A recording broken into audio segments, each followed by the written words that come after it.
this area is economically depressed, very hard hit, and just people need jobs.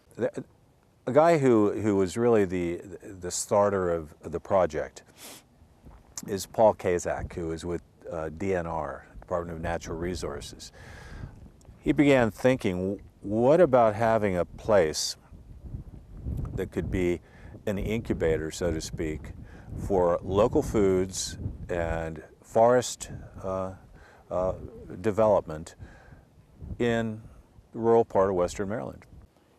The most recent use was for FEMA trailers. It was like a giant parking lot. And so you can see that it's been leveled, and there was this this sort of similar landscape fabric put down, and then about 6 inches of gravel.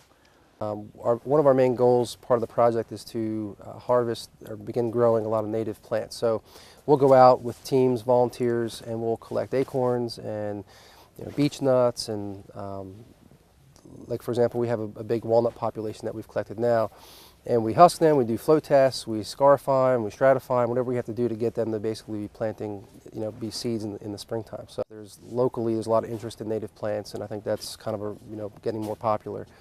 But in the works, we definitely hope to do it in some of the areas that I mentioned, those stream bank restoration and strip mining areas that really need it like now. These have the capacity to generate anywhere from $8,000 to $20,000 a year per high tunnel if you grow high value crops like tomatoes, raspberries, greens, things like that. The food production part is really interesting. It wasn't one of our main focuses to start, but it quickly became very easy for us to do that here because of our setup. We all have south exposure. One of the big things that we did was vertical growing in tomatoes. So basically it's usually a couple different varieties that grow vertically. So you want to plant one plant per square foot. So you really want to maximize what comes out revenue-wise and fruit production. So we have that, and it had a high tunnel full of tomatoes. It was a really good time to be around here because everyone ate well and it was fun. But do the math and figure that one person could potentially operate 4 of these single-handedly. You can get a really good annual income, a very lucrative job, which is a good paying job for this area. We'll have a site where you may be an entrepreneur and you have an idea. Maybe you want to go into the business of growing lavender, which at this point in time is a very hot item in agriculture.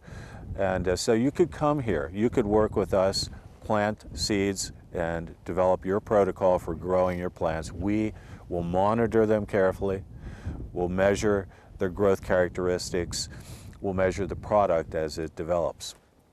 So it gives you as an entrepreneur, an agricultural entrepreneur, a chance to test your ideas.